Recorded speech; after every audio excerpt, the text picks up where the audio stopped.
Hi, I'm Mitch Gallagher. Welcome to the Sweetwater Minute. We are at GearFest 2016. It is day 2, and Queen Cora Dunham is here. Yes. Such a pleasure to have you join us. It is great to be here, Mitch. I'm blown away. Yeah? I'm blown away by Fort Wayne and Sweetwater. It's good to be here. I think a lot of people come in and aren't sure what to expect when they first come to the campus, I guess you have to call it. It's pretty overwhelming, isn't it? It is. Especially today with thousands of people here and 400 manufacturers and all that fun stuff going on. And you actually played at the concert last night. I We did. had the Sweetwater All-Stars and you sat in on the drums. It's so cool. It was very It's cool. nice to have people that are actually professional and they're in the environment and they're dealing with the gear, and so they can they understand everything. So it's great playing with them. It's great interacting with them. So yesterday was super killer. Awesome. Yeah. And you're going to be giving a performance a little bit later today. I am. What can we expect from that?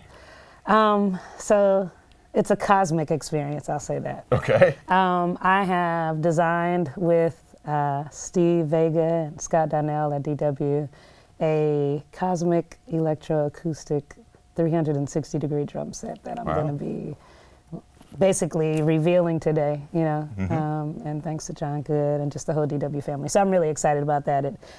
Combination of 180 degrees of electronics and 180 degrees of acoustic. I see. So it should be pretty cool. Yeah, no Pretty doubt. excited, yeah. And you have some other musicians that are joining you, or are you doing a solo show? Or? So I'm going to have DJ Dirty Ice. He's a turntablist, and King Kanja is an artist from Kenya, Africa. So Nice. Should be pretty cool. That's going to be pretty exciting. Interesting, yeah. I'm definitely going to check that out. Don't want to miss that. Yeah. So you have some amazing credits. You were with Prince for 5 years, Beyoncé for 3 years, you're with Maceo Parker now, played with Pink, Layla Hathaway, lots and lots of great stuff going on. So how do you get from playing paint buckets in the backyard in Houston to there? Is that where you started, right? Yeah. Did you start playing drums immediately? I didn't, actually. I wanted to play in middle school, didn't really work out to really focus until I got to high school. And I was already very competitive in athletics and diving and basketball, volleyball. So I knew what it took to, sort of excel. And so I just grew really quickly. It was just one other thing that I learned. I was like, okay, this is awesome. Right. But so I kept growing pretty quickly. My band director was really awesome, William Portis, at my high school, Cashmere High School in Houston. And, I always talk about sort of character traits and that sort of thing. So even though we were learning music, learning how to read and that sort of thing, he would teach the 7 Habits of Highly Effective People by Stephen Covey. So he talked about things that helped us build better character. So all of the students were at the top of the class. I was valedictorian in my class, but all of the band students and the creative students were at the top of the class, which is pretty cool. And I think he had a lot to do with that. And just got to Howard, kept growing, kept, leading. And leading, puts you in a different space of focus. Right. And, building relationships and that whole thing, yeah. So you mentioned Howard University. You were very involved in the marching band program and in classical music, playing with the ballet and different orchestras and things. Yeah. How do you or what did you take away from that versus working on pop music and commercial music? Definitely intention, definitely discipline. Subtle things like turning the snares off, those types of sensitivities where, because there's the level of dynamic is so vast. If it's pianissimo, that's really what we mean. You know what I mean? That kind of thing. So it gave me sort of that awareness, I think. And I hear music differently. I play differently, and I understand.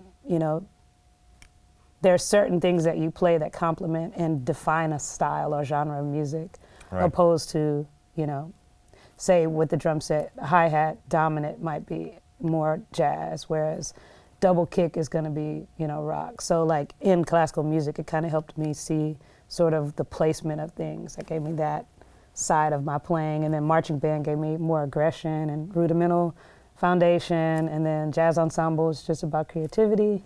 It's all these different colors, of expression. Sure. It's okay. Sure. So, it all goes into making up the whole. Yeah. So I think a lot of times musicians who are into non-classical genres are a little, I wouldn't say afraid, but they're concerned that if they get into reading, they get into studying that music, it's going to affect their groove. They're not going to be able to play pop music, not going to be able to play rock or blues or whatever. Yeah. What's your take on that? I get that because sometimes you can be so about the notes on the paper that you don't, like the feel of it, like you're saying, is not translated. So I think there's a balance. So for me, I had the balance of, the classical experience, but then I would hang with Aaron Spears and Buggy Edwards and DC and Tim Steele and those guys, and they were playing with 4 drum sets and an MPC in a basement, Mm-hmm. And so there's what it takes to be able to shift into that space. But if you do it, then you see, okay, this is what this should feel and sound like. This is what it is to be in the middle of the beat, behind the beat, in front of the beat, but to know where it is, Mm-hmm. And so I think it's a matter of like sort of exposing yourself to as much as possible, you know what I mean? So you have that vocabulary. Right, But, right. yeah. You mentioned in front of the beat, behind the beat, Mm-hmm. on the beat. Is that something that you innately feel? Is it something you developed with a metronome? How do you develop that capability? I think probably some of it is just like as a kid, if you grew up dancing or if you grew up listening to music, there's some things you just sort of feel, And then there are other things as you're able to kind of define it and say, okay, this is what it means. This is where the beat is. This is where the time is. And then sort of understanding how to kind of finagle the time, but still have the time be there, Mm-hmm. I think it could be learned, but I think you can also just innately have it. Mm-hmm. And some people, they have it, it's just there. And it's like, man, it's a great feel. And they're not reading, or they can memorize everything. And then there are others that can read it and make it feel great, so. But I think that groove is just, it's internal, but it also can probably be learned, if you spend time with it. Right. Yeah. It's also kind of a collective thing. It seems to me anyway, because if you're playing with a band, the band kind of as a whole develops its groove, or the ensemble, or whatever that you're working with. So everybody brings their whole, and you adjust. Yeah. Right, to work in that. Where you're placing it. Yeah. And probably song per song as well, I would bet. Yeah, definitely. And in genre, you know what I mean? So there's some styles that you play that like right on the beat, like even like say rock and metal is about pushing, it's pushing, but not so much that you're speeding the tempo up, but like you might play ahead, whereas hip hop, funk, blues will have more of a shuffle feel. So, it's the type of music and what the band is doing, and whether it's your band or somebody else's band, and whether you can kind of decide, Yeah, right. like what the feel should be. Right, right. Yeah. So how did your career progress after college? What was your plan, or how did you move forward? That's funny. My plan was not what happened, at least. Okay. But, I initially, my senior year in high school, I have to say, my senior year at Howard, I went to the IAJE, International Association of Jazz Educators. Mm-hmm. And it was in Long Beach. And I was, networking, meeting people. And then I met Sekou Bunch prior to coming out to Long Beach, and he was in DC doing a show with Patrice Rushen. It's like, anytime you're in LA, let me know. So when I got to the Jazz Educators Conference, he gave me Ricky Miner's number, he gave me Ricky Lawson's number, he gave me Terry Lynn's number, and was like, you need to know all these people. You should know them because you're gonna be great, And he said, if you're here, well, Ricky Lawson said, if you're here for Jazz Educators, you should just stay another week for NAMM, So that was my first NAMM my senior year at Howard. And then I met NAMM it's like Sweetwater. It's just artists, and I remember seeing Stevie Wonder and Herbie Hancock and just all this gear, and I was like, okay.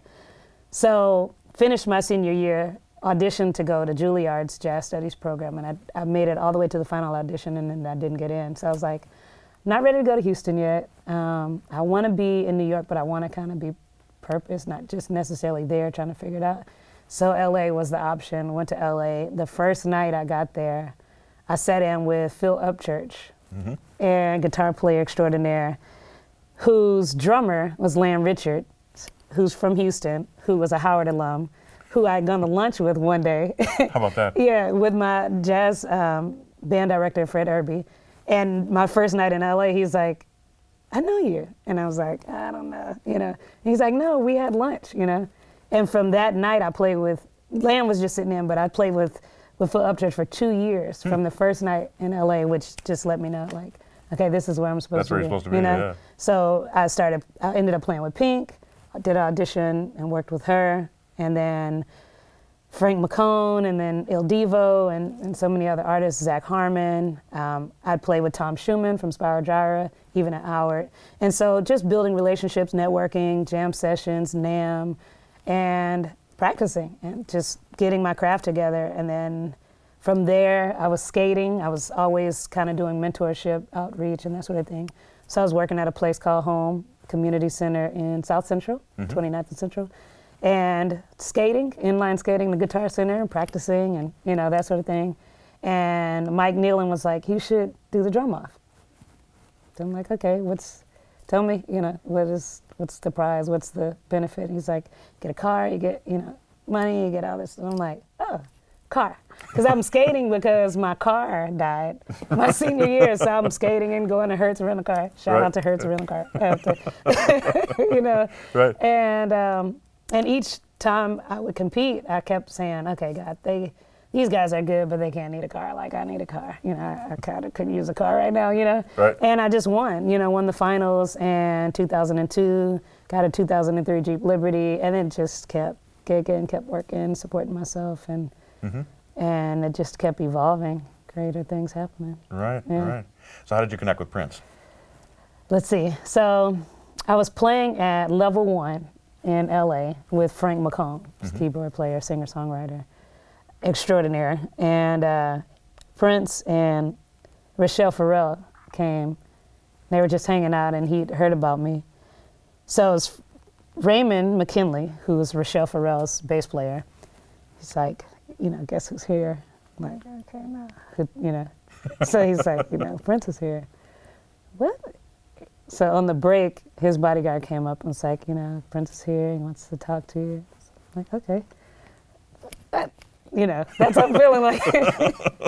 And Chris Hart from Remo was there, and it was a really, really cool time. And he just talked the whole time. I just kind of listened and just was in awe, like, this is awesome. Talked about Jill Scott and quality music and quality content and just, so many things. And it's like, wow, this is cool. So I, said thanks, it was great meeting you, and we had to go back up and play, and he basically was gone after we finished playing, but it says his assistant came up and said, he wants me to get your information, and he wants to buy you a drum set, like whatever you want. Wow. Yeah, and I was like, how about that? Wow, okay, So I was already in a relationship with DW from the drum off, and just from Chris Hart and some other introductions that I had, but largely Chris.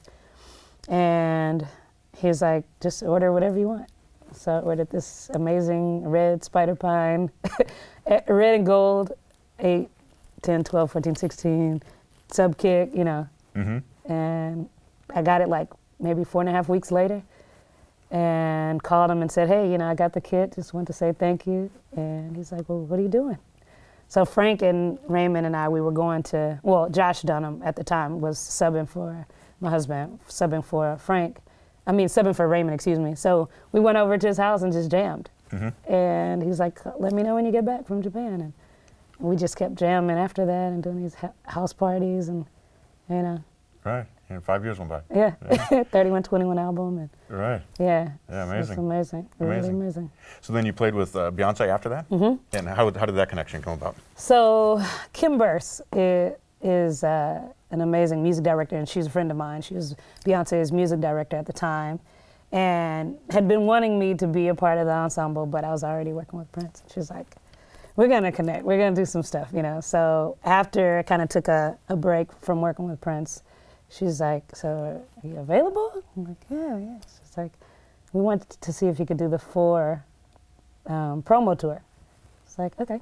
I can, work that in the schedule. Sure.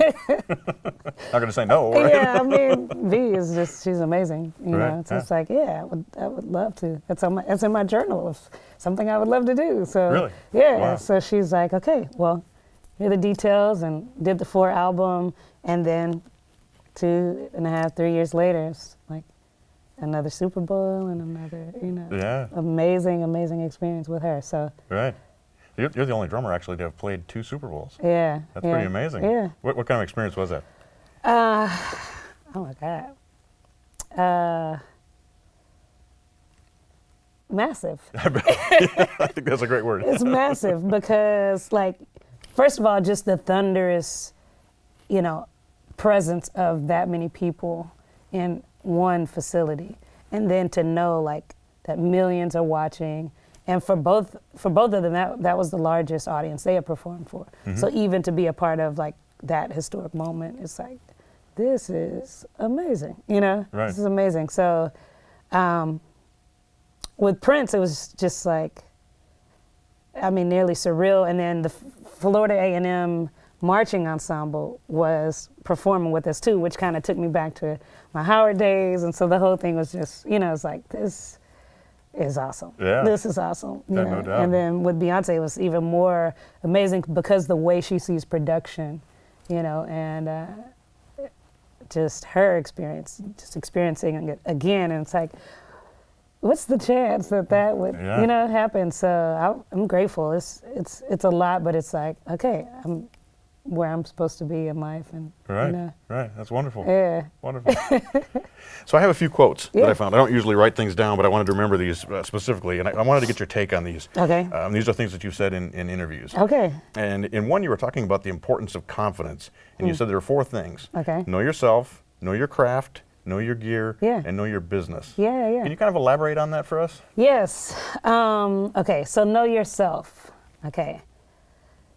Well, actually, let me start with confidence, which is something that I really got from my parents and my grandparents and just the community that I grew up in. And that community included teachers and neighbors and people that could whoop you and give you a spanking and pull your ear and say, and then you get home and you're like, she told you already, and my grandmother knows because my grandmother is a teacher in my elementary school. So I came under that kind of teaching, that kind of community, raising or whatever, but it also gave me structure, it gave me awareness, and I learned chess and French and, lots of other things that just, you have to know what you know, you have to be confident, and if you're competing and you're diving or you're swimming or you have to be confident about what it is that you're doing. So that was my upbringing, and then academically I was aggressive in learning and always interested in growing. So that is another confidence, and then I became leader, among my peers. So then that's another level of having to know, not necessarily be perfect, but at least feel like, hey, guys, let's try to move towards this effort. And so that helped me to understand more of myself, because I can't really lead people and not really know where I'm going, kind of thing. So as a young person, young adult, and an adult, having that kind of infrastructure is important, but sometimes you grow up and you don't have certain things. And just because you're an adult, if you don't have it, you don't have it, And I think common sense is as common as you're exposed to something. So sometimes somebody can say, well, of course you look both ways before you cross the street. But if you're in Jamaica or somewhere there's no, an area where there's no crossing of the street to look, then that's not common sense, Sure. So the knowing of yourself starts there. And then as you develop whatever your career is, whatever your industry is, if you're comfortable with who you are, or at least the understanding of who you are and the evolution of who you are, then as great things happen, whether it's visibility, whether it's money, whether it's power, and whatever that is, you know what I mean? You don't get lost and that become the definition of who you are, which is sometimes the demise of people as they become great, whatever that is, So to know yourself and then to know your craft is whatever that is, whatever your expression is. And a lot of times people ask like, what is it like to be a female drummer? Or what is it like? And it's kind of like, I've never been a male drummer, so I kind of just, I only know what it is to be good at, I've only been taught sort of be excellent or be good or be confident or be aware or be knowledgeable. So it's whatever that craft is, if it's the camera, if it's interviewing, you know your craft, you look because you just want to, but you don't have to. Sure. So you can operate like in excellence, Once you know your craft, then it's like, what's my 4th one? So know yourself, know your craft, know your gear. Know your gear, okay, so then the same thing applies. So you can depend on other people. So I have amazing techs, I have amazing support systems, but they're helping me in the collective. They're not doing that for me. Like a singer might feel like the band is playing for me.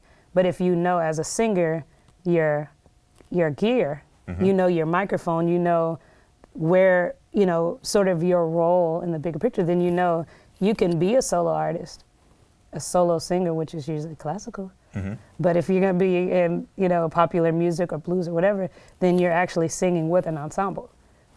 But you know your craft, you know your gear to know that's the bigger picture, you know. Right. And then know your business, you know. So understand contracts, understand relationships, understand that NAMM is for merchants and, you know, vendors and manufacturers, and this is what this event is about, and this is, you know, if you're an artist or, you know, understand the business of it. And so there's probably more humility to me in a way when you know what something means opposed to acting like you know what something means, you know? Right. So you don't have to fight anybody if you're just aware that, you know, this is the business of it. This is what the contract means. This is what this clause means.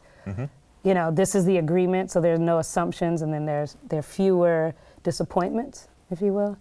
So all those four things, you know, sort of lead into each other. And the business is money, the business of relationships, the business of people, the business of, you know, the industry. Sure. And the seasons of your business, and whether it's how you can leverage your business, the business of you. You know?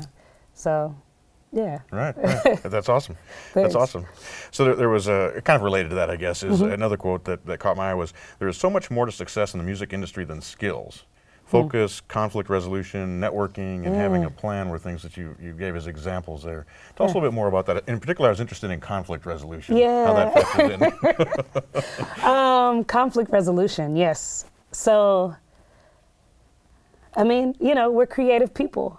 You know, we sometimes see things the way we see them. Like, no, it's purple. Or no, it should be further to the right, or further to the left, or further down the middle, or whatever. So conflict resolution is not necessarily about it being your way.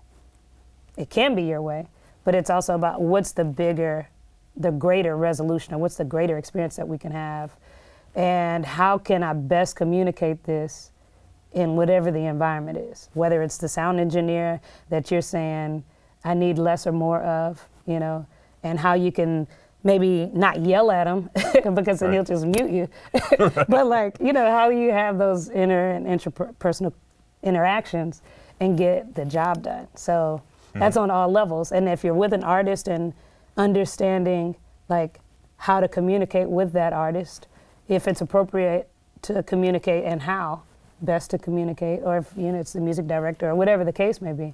But that conflict resolution is kind of like on all levels, you know, and it's everywhere. I mean, it's on all levels, whether you're in a band that's just starting, or, you know, and figuring out what gear you need, and or whether you're touring the world and, you know, the airport lost your bag. Right. It's conflict resolution. And I think a lot of time, you know, you spend maybe 25% on the stage, and the rest is getting to the stage. So a lot of the drama happens before you even get on the stage. And then, you know, then you perform. Hopefully there's no drama when you're on the stage, right? Yeah, well, sometimes, you know. But how do you resolve it? And then even how do you have conflict and then still perform and not have the music be impacted by the dissension or the miscommunication, or if you just don't care for them, then how do you still maintain the integrity of the music and the performance?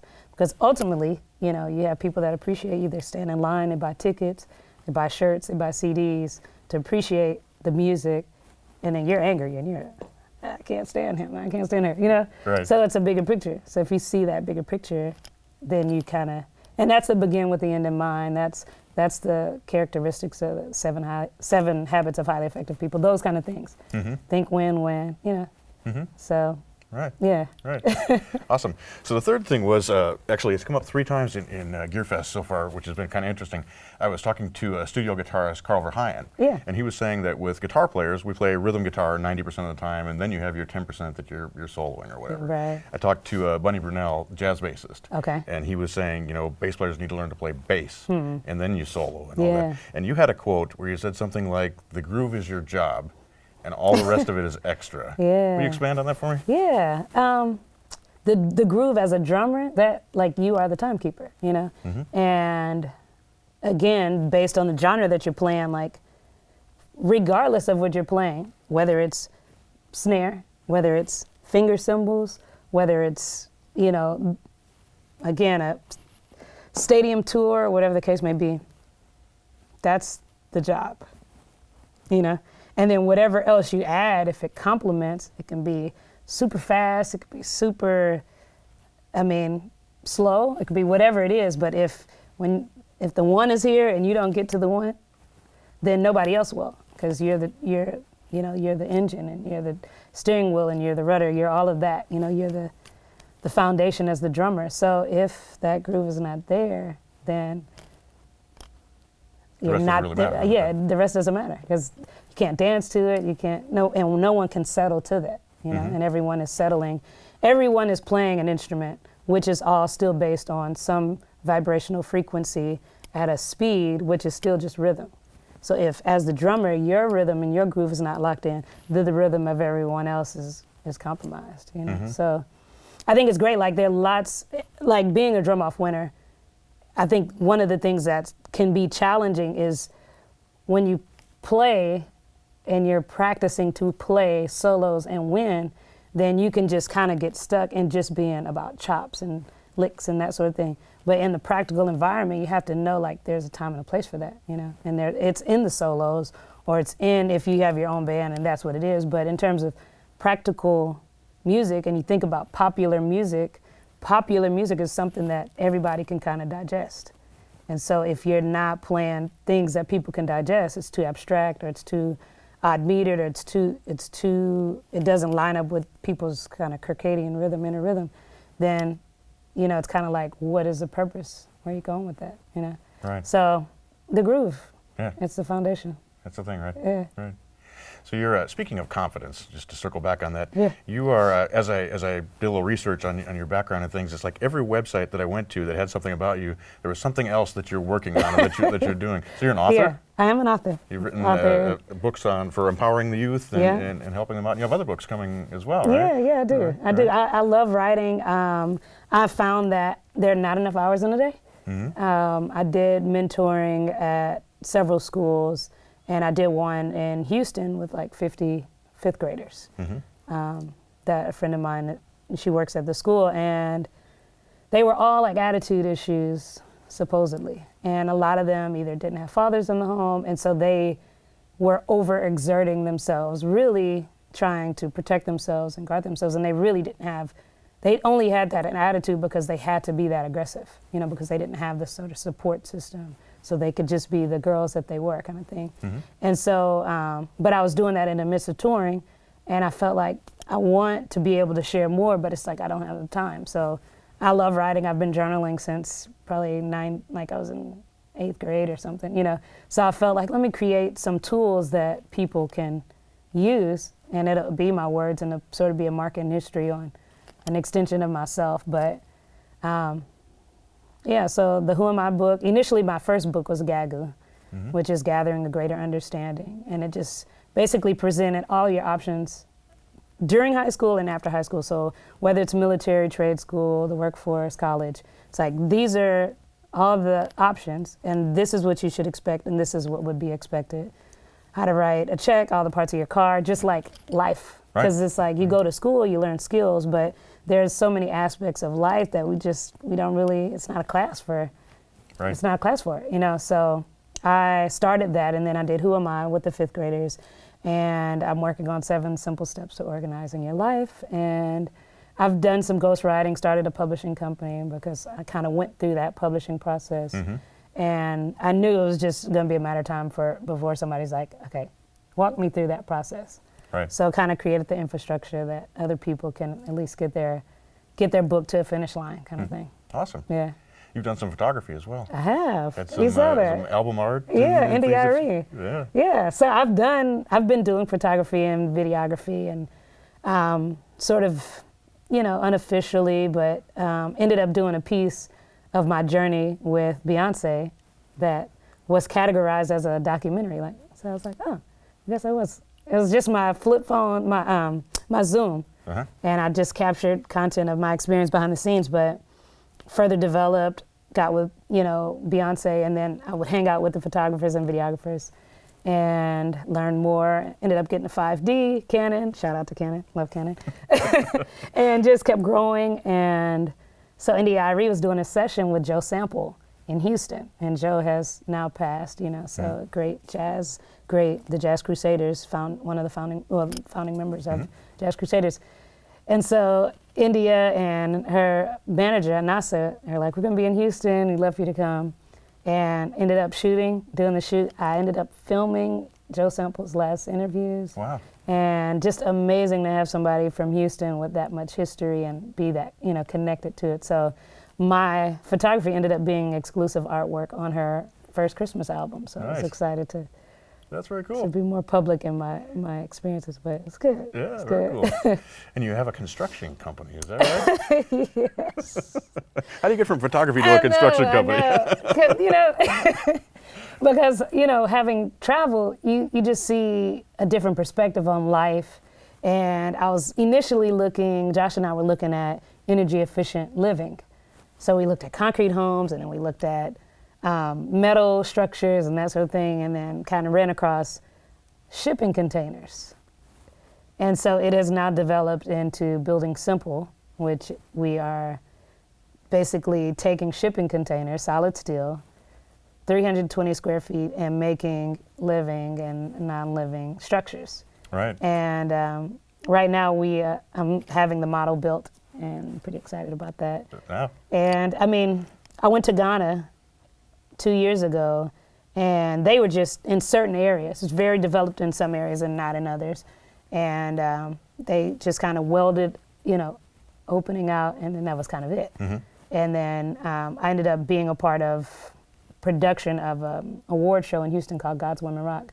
And we were raising money to build a medical facility in Haiti, which when they went to Haiti to, you know, give some of the funds for the medical facility, then there was like all this potential for rebuild. So it's like, man, there's, whether it's on the extreme creative side and it's high end and it's real eclectic and, you know, 40 foot standing up and, you know, that sort of thing, or Starbucks is doing it and Puma is doing it in other countries, Amsterdam, and dormitories and all these things. And then they're on the other end of just needing to provide living spaces for people. It's just like, this is cool. Yeah. So that's how it evolved, and that's where I am in the process. You're diversifying. Yeah, Certainly. yeah. And then, I won't go on, but there's all kinds of entrepreneurial things that you're working on, which is really awesome. Yeah. So tell us what else you're doing musically at this point. Sure. Well, Sweetwater is going to be the launch of my drum DJ project, and I will release an album probably before I go out. I'm going out this fall with Zucchero,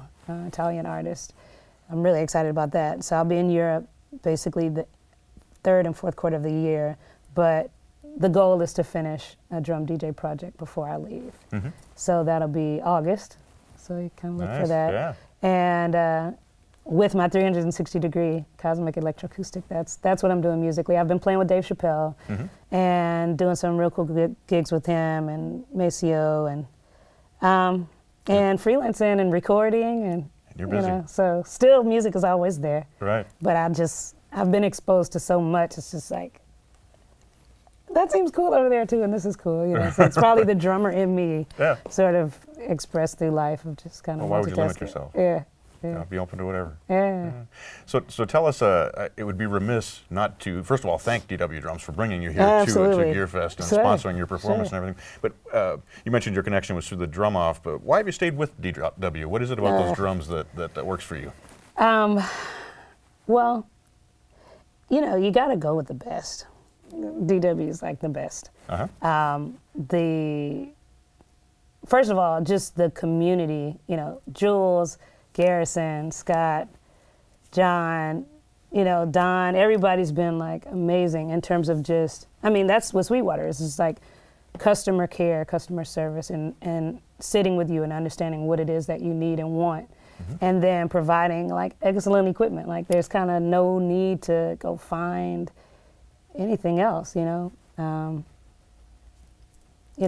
Tune drums out of the factory, notes, you know, timbre perfect for the shell and the resonance of the drums. Like the art and the science of the system of DW drums is just, it's remarkable. And, you know, I haven't had anything that I haven't liked.